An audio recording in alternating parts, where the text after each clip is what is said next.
Good morning বন্ধুরা, welcome my YouTube channel আবির পূজা। তো ঘড়িতে এখন 5:30 মতো বাজে, আর আমি দেখো ঘুম থেকে উঠে পড়েছি। তো আজকে স্নান টান সবই হয়ে গেছে, কারণ যেহেতু কালকে একাদশী গেছে আর আজকে দ্বাদশী পারণটা অনেকটাই সকাল সকাল, ওর জন্য উঠে একেবারে মা গরম জল করে দিয়েছিল, স্নানটা সেরে পারণটাও সেরে নিয়েছি। তারপরে মাকে বললাম চলো একটু রাস্তা থেকে ঘুরে আসি। আর রাস্তা দেখো পুরো ভিজে গেছে, কুয়াশা, এতটা কুয়াশা পড়েছে, পুরো বৃষ্টির মতো টপ টপ করে পড়ছে। আর দেখো এই যে এখানটায় দাঁড়ালে না পুরো বাজারটা দেখা যায়, কিন্তু সেটা আজকে একটুও দেখা যাচ্ছে না, আর এতটাই কুয়াশা। তো সকাল সকাল ঘুম থেকে ওঠা হয় না কোনো দিনই, আর এরকম সকালে এরকম ওয়েদারটা দেখাও হয় না, অনেক দিন পর উঠলাম। তো যাই হোক, তারপরে বাড়ি চলে এসেছি, আর মা গরম গরম চিড়ে বাদাম ভাজা করেছে, আর সেটাই খাচ্ছি। তারপরে সারাদিন আর তোমাদের সাথে সব কিছু শেয়ার করা হয়নি, কারণ যেহেতু আজকে বাড়ি ফিরবোর জন্য একটু তাড়াহুড়োই ছিল। আর এই দেখো এখন 2টো বাজে, আর 2:20 ট্রেনটা ধরবো, আর বেরিয়ে পড়েছি। এই রাস্তাটা দিয়ে গেলে না একদম 1 মিনিট লাগে বাজার কাছে, ওর জন্য এটা একটা শর্টকাট। আর এই দেখো বাজার, আর আবিরকে তোমাদের দাদাভাইয়ের সাথে আগেই পাঠিয়ে দিয়েছি, কারণ আমরা হেঁটে হেঁটে যাবো, আর ও থাকলে অনেকটাই দেরি হয়ে যাবে, ওর জন্য গাড়ি করে ওকে আগেই বাজারে পাঠিয়ে দিয়েছি। আর দেখো চারিপাশটা মানে কেকের দোকানে ভরে গেছে, যেহেতু কালকেই 25শে ডিসেম্বর। মা বলছিল যে থেকে যেতে, সবাই আমাকে বলছিল থাকতে পিকনিক করবে, কিন্তু আমাদের প্ল্যানিংটা একটু অন্য আছে, যে 25শে ডিসেম্বর একটু বেরোবো, ওর জন্য বাড়ি চলে যাচ্ছি। তো ওদেরকে বলেছি পরে একবার এসে পিকনিক করব। হাত এরকম করে ঘুরে ঘুরে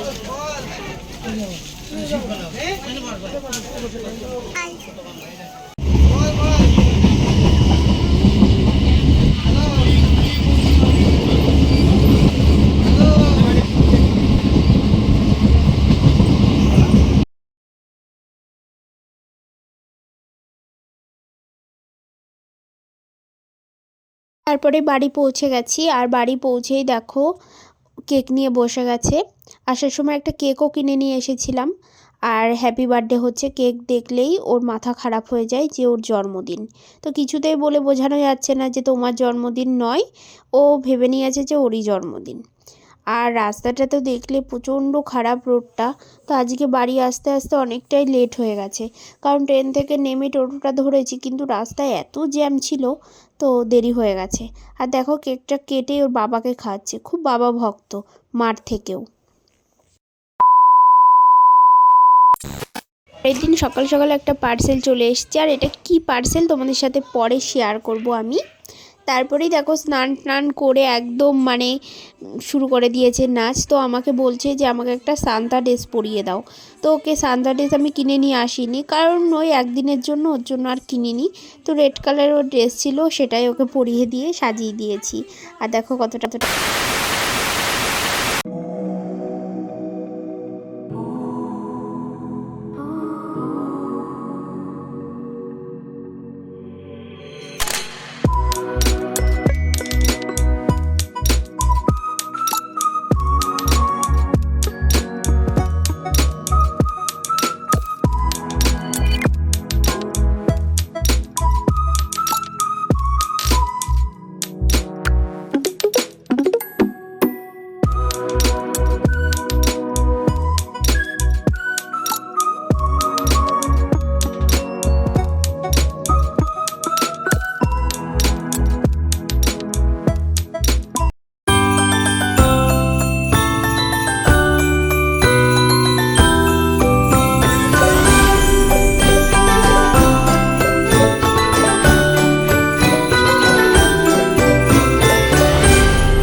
ভেতরে প্রচণ্ড ভিড় হয়ে যাচ্ছে আস্তে আস্তে, ওর জন্য আবির আর ভেতরে থাকতে চাইলো না, বাইরে চলে আসলো। আর দেখো এসে ওর যা কাজ, ওর যেটা মানে যার যেদিকে নজর যায় আর কি, তো ওর সেই কাজটাই করছে।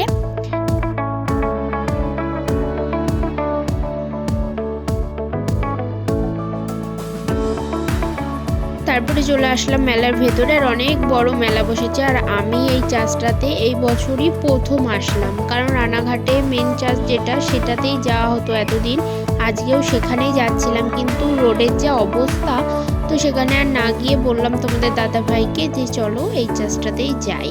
তো ভেতরে ঢুকে দেখছি যে প্রচুর দোকানপাট বসেছে। আর আবিরের অবস্থা দেখো, একটা গাড়ি কিনেও নিয়েছে। তারপরেই দেখো আমার চোখ চলে গেছে এই দোকানটার দিকে, আর এখানে এত সুন্দর সুন্দর কানের না, আমার তো দেখে মনে হচ্ছে সবই আমি কিনে নিই। তো একটা আমার কানের পছন্দ হয়েছে, কিন্তু দেখা যাক কি কি কিনি। আর বেশি দেখলে না মানে ঠিক করা যায় না, তো সেরকমই একটা অবস্থা, ভাবছি কোনটা ছেড়ে কোনটা নিই। এখন তো মানে এই যে সামনে যে ঝুমকোগুলো, এগুলো খুব সুন্দর লাগছে। তোমাদের দাদা ভাইয়ের আর কি, তোমাদের দাদা ভাই যেটাই দেখাবো সেটাই বলবে যে হ্যাঁ ভালো লাগছে, নিয়ে নাও। তো যাই হোক, তারপরে কেনাকাটা করে দেখো বেরিয়ে পড়েছি। আর প্রচণ্ড ভিড়টা দেখতে পাচ্ছ কতটা, রোড দিয়ে গেলে ভালো হতো, তোমাদের দাদা ভাই বারবার বললো, তো আমিই বললাম যে না ভেতর দিয়েই চলো, তো ভেতরে এসে তো একদম ফেঁসে গেছি। তো যাই হোক, অবশেষে পৌঁছে গেলাম।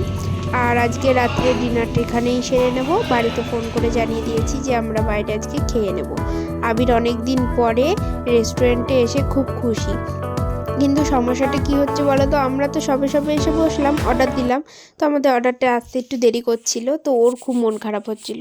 তো যাই হোক, খাবারগুলো শেয়ার করে দিলাম, আর আজকের কিছু সুন্দর মুহূর্ত যেগুলো আমরা তুলেছি সেগুলো তোমাদের সাথে শেয়ার করে দিলাম। তো বন্ধুরা, ভিডিওটা আমি আজকে এখানেই শেষ করছি, দেখা হবে পরের আরও নতুন ভিডিওতে। তোমরা সকলে ভালো থেকো, সুস্থ থেকো।